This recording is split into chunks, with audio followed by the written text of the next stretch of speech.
소중한 나 무한 행복.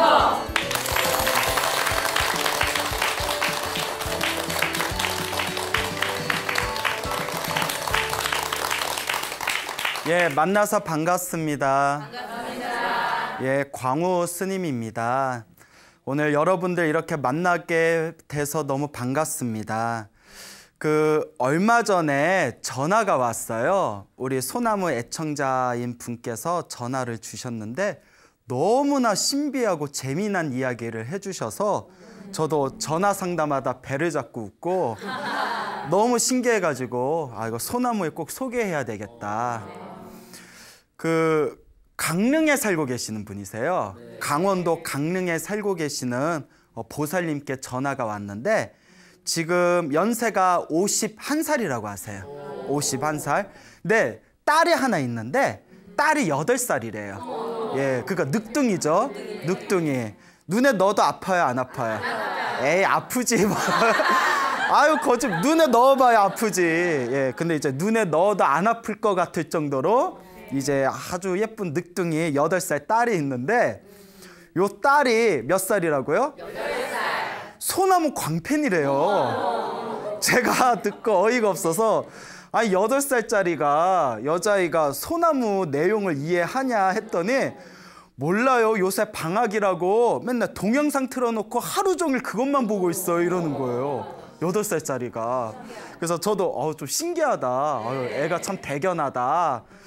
그래서 내 설법이 그렇게 수준이 낮은가? 예. 근데 누가 그러시더라고요. 애들이 알아들을 정도로 얘기하는 게 진짜 좋은 강의다. 뭐 이런 얘기는 하시는데 하여튼 8살짜리가 하루 종일 동영상 틀어놓고 그것만 보고 있대요. 그런데 이 딸과 관계된 신비한 이야기예요. 요 보살님께서 이제 늦게 임신을 하셨잖아요. 그래서 태교를 할 때 약사열애불 태교를 했대요. 무슨 열애불? 약사열애불. 그래서 우리 불교에서는 태교를 굉장히 중요하게 여깁니다. 그래서 이제 우리가 이번 생에 태어나서 살아간다는 것이 우리가 전생에서 넘어온 업보도 있고 또 어머니 뱃속에서도 대부분 성격들이 형성이 돼요. 여러분들 자식들이 말 더럽게 안 듣는다 싶으면 뭘 잘못했구나? 진짜 그런지는 모르겠는데 그만큼 태교가 중요하대요. 어르신들 말씀이. 그래서 약사열애 태부를 많이 했대요. 약사열애불은 말 그대로 약사라고 하죠. 예, 그래서 뭐 약사, 약 좀 사. 약사열애불께서는 야광 이제 열애라고도 부르는데 이 약사열애불의 특징은 병든 사람을 치료해주고 중생의 아픈 몸과 마음을 어루만져주고 또 소원을 성취하는 그런 어떤 자비로운 부처님을 약사열애불이라고 부릅니다. 그래서 이 약사열애불 태교를 열심히 했는데 약사열애 태교를 하는 것을 이제 연부를 했대요. 약사열애불, 약사열애불 연부를 열심히 하셨는데 연불 태교를 잘하셨는지 출산을 했을 때 순풍하고 낳으셨대요. 어떻게 낳으셨다? 순풍. 그래서 순산을 하셨대요. 당신 말로 순풍 났습니다 이러시더라고요. 예, 당신 말씀이. 그래서 아주 이제 거의 통증 없이 순산을 했는데 이 아이가 2살이 되었을 때 문제가 생겼대요. 딸이 2살이 되었을 때 시어머니가 계셨는데 시어머니께서 치매로 고생하시다가 딸아이가 2살이었을 때 세상을 떠나셨대요. 그런데 문제는 시어머니가 세상을 떠나시고 나서 장례식 다 치르고 난 뒤에 꼭 밤 12시가 되면 몇 시가 되면? 12시. 밤 12시가 되면 새벽 2시까지 2시간 동안 애가 자지러듯이 운다는 거예요. 2년 동안 매일 그랬다는 거예요. 멀쩡하던 애가 밤 몇 시가 되면? 12시가 되면 2시간 동안 애가 막 울부짖는다는 거예요. 거의 매일을. 그러니까 당신도 너무 걱정이 되는 거예요. 그래서 2살 때 이제 그런 현상을 겪고 이제 2년이 지난 뒤에 4살이 되었을 때 거의 매일마다 밤 12시가 되면 2시간 동안 새벽 2시까지 애가 막 우니까 너무 걱정이 돼서 이것저것 많이 알아보셨대요. 근데 요새 인터넷 얼마나 좋아요. 이분도 이제 인터넷으로 이것저것 검색을 많이 하고 정보를 얻으셨대요. 그때 우연히 천수경이란 걸 만나게 됐대요. 천수경. 예, 우리 불자들이 반드시 외워야 할 경전이 예불문, 반야심경, 천수경이라고 하거든요. 왜냐하면 모든 의식에 쓰이기 때문에. 근데 천수경의 핵심이 신묘장구 대다란이에요.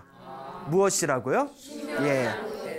근데 이 신묘장구 대다란이의 원형이 되는 경전이 있어요. 그러니까 지금 우리가 읽고 있는 현행 천수경의 뿌리가 되는 경전이 따로 있거든요. 그게 천수천왕 관세음보살 광대원만 무예 대비심 대다란이 경. 아, 길다. 길어요. 천수천왕 관세음보살 못 따라하겠죠. 천수천왕 관세음보살 광대원만 무예 대비심 대다란이 경. 또 해야 되나요? 라는 엄청나게 긴 제목의 경전이 있어요. 그 경전을 이제 이것저것 편집해가지고 만든 게 지금 우리가 읽고 있는 천수경이에요. 근데 너무 기니까 그냥 천수다란이경 할게요. 그 제목이 긴 천수다란이경이 있는데 그 뒷부분에 보면 사람들이 살아갈 때 겪는 괴로움이나 고통을 막을 수 있는 비방 같은 게 있어요. 비방집해서 뭐 악몽을 꾸면 다란이를 몇 번 외우고 뭘 해라 라든가 뭐 꿈자리가 뒤숭숭하면 뭘 어떻게 하고 뭘 어떻게 해라 라든가 뭐 아이가 잘 되기 위해서면 뭘 어떻게 하고 뭘 어떻게 하라 이런 식의 어떤 비방 같은 게 있거든요. 그래서 밀교 경전이라고 해요. 밀교. 그러니까 요 보살님이 그 천수경을 우연히 발견하고 신묘장구 다란이를 이렇게 검색해 보다가 신묘장구 다란이의 뿌리가 되는 원형이 되는 그 천수천왕 관세음보살 그 제목이 긴 그 다란이경을 발견하게 됩니다. 그 뒤에 이렇게 비방이 적혀 있는 걸 봤는데 거기에 이런 내용이 나오는 거예요. 오색줄을 준비하고 무슨 줄? 오색줄. 예, 그 실인데 오색 5가지 색깔로 돼 있는 5가지 색깔의 오색줄을 준비하고 그 앞에서 지극정성으로 신묘장구 대다란이를 외운 뒤에 그 오색줄을 아이의 목에다가 걸어주면 뭐 아이가 뭐 이렇게 보호받는다 뭐 이런 내용이 나왔나 봐요. 그러니까 한번 속눈썹 치고 한번 해볼까? 그 아이가 막 2년 동안 계속 12시만 되면 우니까 한번 해봐야 되겠다 해가지고 오색줄을 준비를 했대요. 뭐 5가지 색깔, 뭐 빨주, 노초, 파남보는 7가지 색깔이구나. 하여튼 5가지 색깔의 이렇게 실을 준비한 뒤에 그 실 앞에서 간절하게 관세음보살 신묘장구 대다란이를 24편을 외우고 24편을 외운 뒤에 그 줄을 아예 이렇게 목에 걸어줬대요. 그리고 안 울더래요. 그래서 자기도 너무 신기하더래요. 예. 그래서 정말 신기하지 않아요? 예. 그러니까 이렇게 걸어줘 놓고 그리고 애가 그 뒤로 울지를 않더래요. 누가 이 얘기 듣고 했는데 저는 효과 못 봤는데 이러면 또 어떡하나? 예? 근데 그분은 효과를 보셨대요. 그래서 와 정말 신기하다. 이렇게 이제 아이가 2살 때 그런 경험이 있어서 이제 4살이 되었을 때 오색줄을 목에다 걸어주는 그런 이제 신비한 경험을 하셨는데 그렇게 이제 신행생활을 꾸준히 하셨답니다. 그래서 아이가 6살이 됐을 때 그러니까 2년 전이죠. 지금 애가 8살이니까 아이가 6살이었을 때 어느 날 요 보살님이 수구성취 다란이경이라는 경전을 보게 됐대요. 수구성취 다란이경. 예, 어차피 뭐 또 잊어먹으실 건데 하여튼 기억 잘 해놓으세요. 예, 아니 꼭 물어보면 어버버버 이러시니까 예, 뭐 제 말이 너무 과하다 생각하지 마시고 반성을 한번 해보셔야 돼요. 예? 기억나세요? 예전에 금방 얘기해놓고 1분도 안 돼서 또 물어봤는데 멍하니 있었던 거 기억나요? 안 나요? 예. 그때 화딱지 나서 뛰쳐나가려고 했어요 제가. 자, 웃자간 말이고 그래서 한번 물어볼까요? 무슨 다란이경? 수구성취 다란이경. 오, 웬일이야? 예, 아주 좋아요. 예, 수구성취 다란이경이라는 팔만대장경 이렇게 그 조그만 다란이 주문 외우는 경전이 있어요. 그걸 우연히 보셨는데 그 다란이경이 이렇게 이제 책에 나오는 내용이 요 다란이를 외우면 수구 성취 다란이를 외우면 이 다란이를 읽기만 해도 모든 업장이 소멸하고 이 다란이를 읽기만 해도 모든 소원을 성취하고 모든 업장이 소멸하고 모든 소원이 성취하고 그리고 또 어떤 내용까지 나오냐면 이 수구 성취 다란이경의 제목에 한 글자만 귓가를 스치기만 해도 제도 받을 수가 있고 예. 그 다란이의 제목에 한 글자만이라도 귓가를 스치기만 하더라도 모든 소원을 이룰 수가 있고 죽은 뒤에 불국토에 태어나서 모든 부처님과 보살님을 만나 뵙고 모든 불보살님들이 깨달음의 수기를 내려주신다라는 내용이 나온 거예요. 좀 과하죠? 아니 무슨 제목에 한 글자만 읽어도 업장이 다 소멸되고 소원 성취를 다 이루고 죽은 뒤에 불국토에 태어나서 불보살님을 만나 뵙고 깨달음의 수기를 얻게 된다. 그럼 뭐하러 수행해? 그 한 글자만 보면 되지. 라고 이제 우리가 의심이 생길 수 있잖아요. 근데 그 보살님이 보고 와 진짜? 야 신기하다. 그렇죠? 신기하잖아요. 지금 제 얘기 듣고서도 속으로 아 좀 과하다. 뭐 제목 한 글자만 들어도 이런 생각이 생길 수도 있잖아요. 그러니까 그만큼 대단한 다란이다, 주문이다. 그래서 뭐 수구성취 다란이경 뭐 이렇게 있나 봐요. 그걸 이렇게 보신 뒤에 순간 마음에 어떤 생각이 들었냐면 이 다란이를 외우게 되면 모든 업장이 소멸한다. 그 구절이 있다고 했잖아요.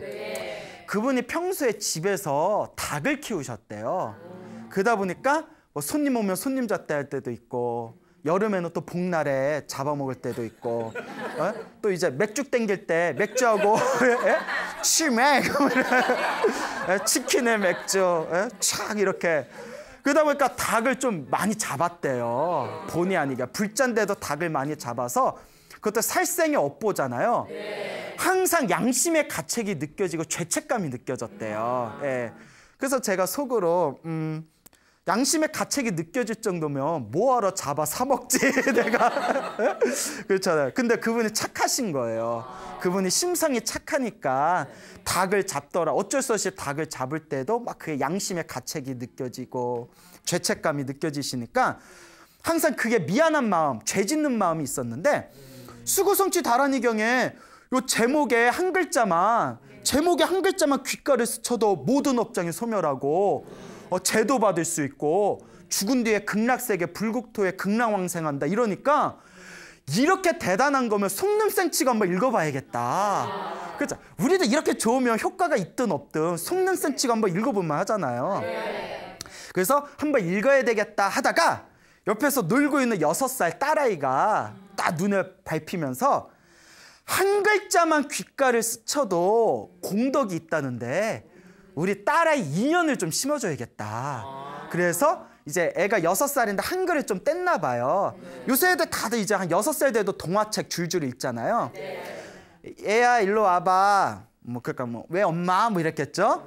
엄마를 위해서 이것 좀 읽어줘 부탁을 했대요. 그 다란이를 주면서 엄마를 위해서 좀 읽어줘. 애가 이렇게 읽으면 아이가 그 다란이를 소리내서 읽은 공덕이 생길 거 아니에요. 그러니까 딸도 부처님과 인연을 맺게 해주고 싶어서 엄마를 위해서 좀 읽어줘 이랬대요. 그러니까 애가 읽었대요. 읽었는데 뭐 발음도 어렵고 뭐 뭔 뜻이는 뭐가 훈타타타타타 막 이러니까 애가 몇 번 읽더니 앞구절 딱 몇 번 읽더니 나 안 읽을래 이러더래요. 그러니까 애도 짜증 난 거죠. 이게 뭔 내용인가. 나 안 읽을래 하고 이렇게 안 읽었대요. 그러니까 앞에 몇 구절만 읽어준 거예요.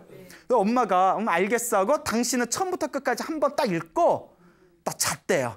딸하고 같이 잠을 잤는데 자, 여기서부터 이제 신비한 이야기가 펼쳐집니다. 그 다음날 아침에 잠에서 깼는데 아이가 옆에서 부시시 일어나더니 엄마 나 꿈 꿨어 이러는 거예요. 그 우리 동영상 보면 한때 유행하던 유행어 있잖아요.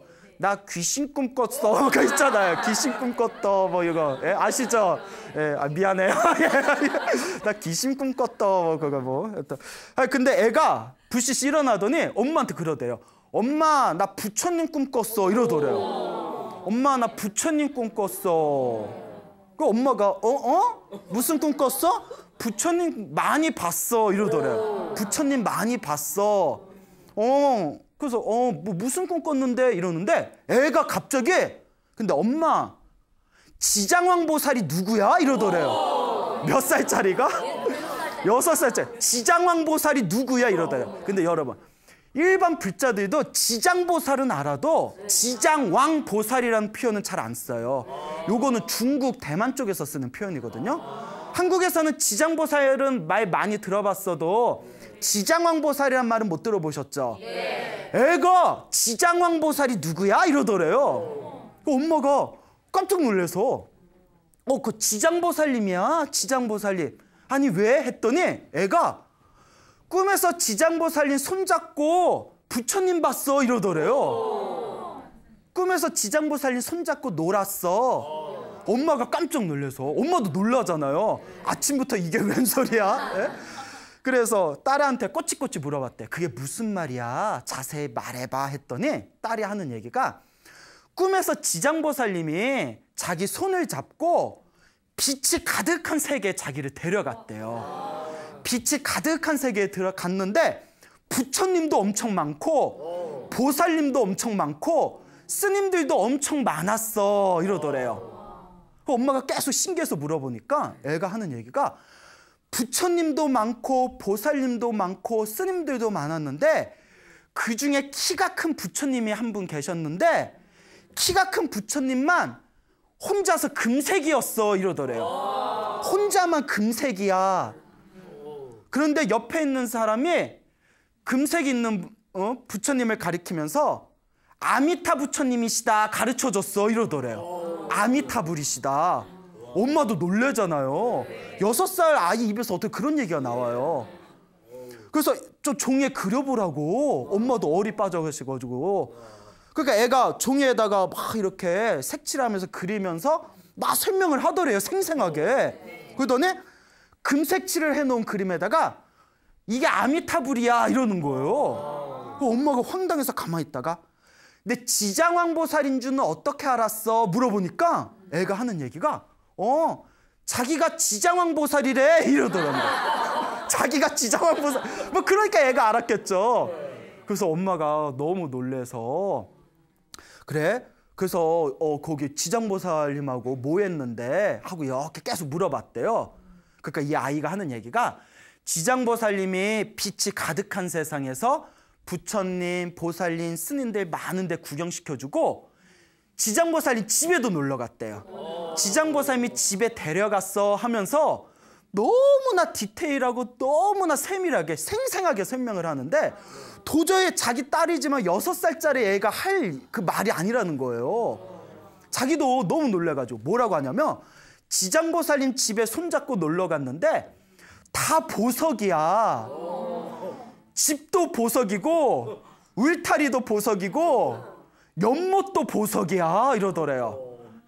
그리고 연못이 아주 맑은데 연못 안에는 보석이 가득 차 있더랍니다. 그리고 연못 안에 자기가 들어가서 이렇게 목욕을 했는데 연못에 들어가니까 그 연못이 자기 몸에 맞춰서 줄어들었다 커졌다 줄어들었다 커졌다를 자유자재로 늘어났다 줄어들었다를 연못이 자유자재로 크기가 조절되더래요. 그러더니 애가 하는 얘기가 근데 엄마가 이 얘기 듣고 순간 깜짝 놀란 게 애가 이렇게 얘기하더래. 그런데 개도 있어. 지장보살님 집에 개집도 있고 개도 있어. 개집도 보석이고 개도 보석인데 개가 말을 해 이러더래요. 개가 말을 해. 그래서 순간 요 보살님이 그 얘기 딱 듣는 순간 갑자기 깨면서 이거 개꿈 아니야? 네, 그러셨대요. 당신도 맞으면 개가 있는데 지장보살 집에 개가 있는데 개집도 보석이고 개도 보석인데 개가 말을 해. 개가 말을 하면 세 글자로 뭐라고 해요? 개소리라고 하잖아요. 그래서 엄마가 이거 순간 이거 그래서 이제 딸한테 물어봤대요. 지장보살님 실제로 보니까 어때? 어떻게 생기셨어? 물어봤대요. 어떻게 생기셨어? 하니까 애가 하는 말이 잘생겼어. 엄청 잘생겼어 이러더래요. 그래서 애한테 지장보살님 실제로 보니까 많이 잘생겼어? 잘생겼어. 그런데 온몸이 다 보석으로 된 옷을 입고 있어 이러더래요. 집도 보석이야, 울타리도 보석이야, 개집도 보석이야, 개도 보석이야. 예, 지장보살도 완전 온몸이 다 보석으로 된 옷을 입고 있더래요. 그리고 엄청 잘생겼더래요. 그래서 엄마가 호기심이 나잖아요. 그래서 애한테 남자야 여자야? 남자야 여자야 하니까 애가 가만히 있더니 뭐라는지 아세요? 남자도 아니고 여자도 아니야. 그런데 잘생겼어 이러더래요. 남자도 아니고 여자도 아니야. 그런데 잘생겼어. 근데 제 이 얘기 듣고 깜짝 놀란 게 경전에 나와요. 보살님들은 관세음보살님이나 지장보살님 같은 분들은 남성과 여성을 초월하신 분이다. 남자의 몸으로 제도할 때는 남자의 몸으로 놔두시고 여자의 몸으로 제도할 때는 여자의 몸으로 놔두시고. 그러니까 우리가 관세음보살 모습을 보면 여성스럽잖아요. 근데 가만히 보면 관세음보살 그 불화 중에 보면 몸이나 얼굴은 여성스러운데 콧수염을 그려놓은 경우가 있어요. 보신 적 있나요? 그러니까 이게 남성과 여성을 두루두루 다 갖추고 남성과 여성을 다 초월했다는 의미가 있거든요. 애가 그렇게 얘기한 거예요. 엄마가 지장보살이 남자야 여자야 하니까 남자도 아니고 여자도 아니야. 그런데 잘생겼어. 그래서 엄마가 그랬대요. 꿈에서 뵈니까 어때? 지장보살님 어떠셨어? 하니까 애가 착해 이러더래요. 엄청 착해. 아니 왜 착해? 나랑 놀아줬어 이러더래요. 엄청 착하고 자기랑 놀아줬다요. 애가 너무나 기발하지 않아요? 그 엄마도 이제 놀란 거예요. 그 엄마도 이제 막 빠져드는 거예요. 6살 아이에서 그런 내용이 나오니까. 그래서 애한테 이제 자기랑 놀아줘서 착하다고 했잖아요. 지장보살이랑 뭐하고 놀았어? 하니까 지장보살님하고 지장보살하고 바닷가에 가서 김밥 먹었어 이러더래요. 김밥 먹었는데 바닷가가 한없이 넓은데 속이 다 보일 정도로 이제 투명하고 안에는 그 보석이 그냥 바다에 다 깔려 있다라는 거예요. 그 세상에 다 보석으로 돼 있나 봐. 그런 걸 하나하나 다 세밀하게 설명을 하더래요. 그리고 다 얘기를 한 뒤에 그 지장보살과 김밥 먹으면서 놀고 관세음보살하고 대세지보살도 봤대요. 그래서 대세지보살님은 스님들 뭘 가르쳐주고 있는 듯해서 뭐 바빴고 관세음보살님도 엄청 바빠 보이더래요. 그래서 대세지보살하고 관세음보살님한테 인사를 했는데 인사 받아주시고 바쁘다고 그냥 휙 가셨대요. 그 마지막으로 아미타 부처님을 만났대요. 그 금색 몸으로 된 아미타 부처님을 만나서 아미타 부처님이 자기한테 뭐라 얘기를 하셨대요. 뭐라고 얘기를 했는데 아이가 기억이 안 난대요. 뭐라고 말씀을 하셨는데 지금 기억이 안 난다고. 그런데 하는 얘기가 너무 목소리가 부드러웠다고. 그리고 이게 아이가 이렇게 표현하더래요. 아미타 부처님이 뭐라고 하셨는데 목소리가 너무 부드러운데 바람 같았어 이러더래요. 목소리가 바람 같았어. 바람처럼 너무나 부드러웠다는 거예요. 그 아이가 6살짜리가 그런 표현 쓰기 어렵잖아요. 그러니까 바람 같았어. 그래서 이제 마지막에 이제 지장보살님하고 실컷 논 뒤에 지장보살이 7가지 색깔의 보석을 자기한테 줬대요. 7가지 색깔의 보석을 줬는데 너무 무거워서 못 받았대요. 그러니까 지장보살님이 7가지 보석을 하나로 딱 만들어가지고 선물로 주셨대요. 그래서 7가지 보석을 하나로 딱 만들어서 선물로 주면서 나 바빠서 이제 가야 된다 이러더래요. 지장보살님이 나 바빠서 이제 가야 된다. 그러니까 애가 왜요? 이랬대요. 6살 납잖아요. 나 바빠서 가야 된다 하니까 애가 왜요? 했더니 지장보살이 하는 말씀이 지옥에 있는 사람들 구하러 가야 된다 이러시더래요. 그러면서 잠에서 딱 깼대요. 그리고 잠에서 딱 깨서 그 얘기를 이제 엄마한테 하는 거예요. 엄마도 너무 놀래가지고 꼬치꼬치 물어보니까 나중에 애가 짜증내더래요. 이제 그만하라고 애가 짜증을 내더래. 몇 살 때? 6살 때 그 일을. 그래서 요 보살님도 엄마 보살님도 이제 너무나 충격을 받아가지고 6살 아이 입에서 나올 수 있는 얘기가 아니었거든요. 아이가 어떻게 관세음보살을 알고 대세지보살을 알고 아미타불을 알고 그래서 아이가 했던 말을 잘 기억을 해놨다가 인터넷에서 막 검색을 해봤대요. 막 검색을 하면서 아미타불, 뭐 불국토, 극락세계 이렇게 검색을 하다가 정토 삼부경이라는 게 있다는 걸 알게 돼요. 무슨 삼부경? 정토 삼부경은 아미타 부처님 극락세계를 이제 이야기하고 있는 세 가지 경전을 뜻해요. 그래서 아미타경, 무량수경, 관무량수경 이 세 가지를 정토 삼부경이라고 하거든요.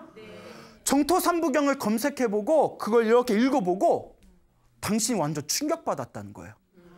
아이가 꿈에서 보고 이야기한 거고 너무 똑같다는 거예요. 보석으로 이루어진 세계 막 뭐 이러면서 막 그 펼쳐지는 내용이 너무 비슷하고 흡사해서 자기가 충격을 받았다는 거예요. 6살짜리 아이가 인터넷으로 정토삼부경 찾아본 뒤에 엄마한테 뻥쳐야지 이랬을 건 아니잖아요. 어떻게 부처님 경전에 나온 내용하고 똑같은 꿈을 꿨냐는 거예요. 그래서 자기가 이걸 친정 엄마한테 이야기를 해서 친정 어머니도 감동받으시고 지금 나무아미타불 연부를 열심히 하신대요. 그래서 이제 이런 이야기를 듣고 나서 그동안 누구한테 이런 얘기를 시원하게 얘기를 못 하다가 소나무에서 그 광우스님 소나무에서 그 불자들이 기도 열심히 해가지고 갚이 받은 이야기들을 다 보고 나서 용기가 생겨가지고 저한테 이렇게 이제 이야기 고백하는 거라고 말씀을 하시더라고요. 근데 이분께서 이런 질문을 던지는 거예요. 스님, 그런데 그 개꿈에서 좀 걸립니다.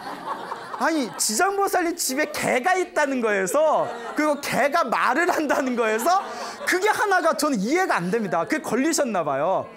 근데 저는 순간 짚히는 게 있더라고요. 잘 들어보세요. 지장보살 집에 개가 있다고 했잖아요. 역사적으로 1300년 전에 김교각 스님이라고 하셨어요. 중국에서 엄청 유명하신 분이에요. 이 김교각 스님이라는 분이 계셨는데 신라의 왕자였어요. 신라의 왕자였다가 머리 깎고 출가해서 당나라로 넘어옵니다. 중국 당나라로 넘어와서 구화산이라는 곳에, 무슨 산? 구화산. 구화산이라는 곳에 지장신앙, 지장보살의 지장신앙을 세상에 널리 펼치면서 수많은 중생들을 구제하십니다. 그래서 김교각 스님의 구화산을 지장성지라고 부르고요, 중국에서. 그리고 이 김교각 스님을 지장보살의 화신이라고 해서 김지장스님이라고도 불려요. 오히려 우리나라보다 중국에서 더 유명한 위대한 성인으로 추앙받는 분이거든요. 근데 중요한 거, 김교각 스님이 신라에서 당나라로 넘어오실 때 하얀색 삽살개 한 마리를 데려오셨대요. 하얀색 삽살개를 데려와서 널리 중생들을 제도하기 위해서 그 당나라 땅을 만행을 하실 때 항상 옆에 누가 있었다? 삽살개가 있었대요. 그 지장보살님의 집에 개가 있다는 게 이게 괜히 있는 게 아니다. 지장보살의 화신이라는 김교각 스님, 김지장 스님이 항상 삽살개, 개를 데리고 다니셨다. 그분이 막 소름 끼쳐 하시는 거예요. 생각도 못 했다고. 너무나 맞아떨어지잖아요. 그래서 애하고 통화를 했어요. 예, 우리 이름이 지훈이에요. 지훈이하고 통화했는데 막 웃더라고요, 자꾸. 그래서 이렇게 대화를 했는데, 그래서 그래, 뭐 너무 반갑다고 이렇게 이제 잘 얘기를 하고 나중에 또 어머니한테, 보살님, 이 따님이 전생에서부터 부처님과 인연이 깊은 아이 같습니다. 그렇지 않으면 이런 꿈 꾸기 힘들잖아요. 전생에 부처님하고 인연이 깊은 아이 같으니까 잘 키우세요. 그리고 제가 혹시 출가시킬 생각 없으세요? 그랬더니 막 웃으시더라고요. 예, 그래서 나중에 한번 강릉 가서 만나보려고 해요. 예, 그래서 이제 그런 이제 이야기, 훈훈한 이야기를 듣게 되었습니다. 그런데 중요한 게 있어요. 예전에 그 불교 설화에 대한 막 1000년 전, 500년 전에, 몇십 년 전에 지어진 불교 설화집을 보면요, 스님이나 머리 깎은 스님이나 제가인들 중에 기도 연부를 열심히 해가지고 꿈에서 불국토나 극락세계를 이렇게 유람하는 그런 내용들이 있거든요. 그러니까 기도를 하다가 비몽사몽에 관세음보살을 만나서 불국토를 구경하고 돌아온 이야기라든가 사람이 이제 죽을 고비를 넘겨서 숨이 끊겼는데 평소에 기도를 많이 했기 때문에 숨이 끊긴 뒤에 이렇게 부처님, 보살님이 계신 불보살님, 불국토를 구경하고 난 뒤에 다시 살아서 돌아왔다. 이런 얘기가 엄청나게 많아요. 한두 가지가 아닌 게 아니라 몇백 가지 그런 이야기가 있습니다. 근데 그런 이야기를 우리가 믿음이 없을 때는 에이 뻥! 막 이런 느낌 있잖아요. 에이 이거 다 뭐 전설의 고향이네. 이런 생각이 실제로 들거든요. 믿음이 없을 때는. 그런데 수백 년 전에 있었던 불교설화에 꿈에서 불보살님을 만나고 유람한 이런 이야기가 지금 이 순간에도 일어난 거예요. 그렇지 않아요? 그러니까 옛날에 실제로 그걸 경험하신 분들이 글로 남겼던 게 지금까지 내려온 거고, 지금도 그 지훈이라는 아이처럼 잠자기 전에 그 수구성취 다란이 그것도 전부 다 읽었어요? 앞에 몇 구절만 읽었잖아요. 앞에 몇 구절 읽고 나 안 해 이랬는데 그런 꿈을 꾼 거예요. 너무나 생생하게. 놀라운 거는 6살짜리, 불교가 뭔지도 모르는 6살짜리가 너무나 경전에 나온 거고 똑같은 그런 어떤 불국토의 세계를 꿈에서 본 그대로 너무나 완벽하게 표현을 하더라는 거예요. 그래서 저는 다시 한번 확신이 들었습니다. 여러분, 불보살님의 세계는 분명히 존재합니다. 옛날부터 큰 스님들께서 말씀하시길 항상 눈앞에 있대요. 항상 우리 눈앞에 불법의 세계와 불국토의 세계가 펼쳐져 있는데 우리가 업장이 두꺼워서 못 보는 거래요. 그래서 실제로 기도를 많이 하시고 연부를 많이 하셔서 이 업식이 아주 맑아지게 되면 자기 눈앞에 항상 불보살님이 우리 눈앞에 항상 계셨구나라는 것을 스스로 알게 된다고 합니다. 그러니까 우리 불자님들도 이런 이야기를 통해서 의심하는 마음을 잠시 내려놓고 한번 열심히 연부를 하고 수행해 보시기 바랍니다. 불국토의 세계는 분명히 존재하는구나. 부처님의 경전은 한치도 거짓이 없는 것이구나 라는 것을 우리가 다시 한번 되새겨 보았으면 하는 바람입니다. 알겠죠? 네.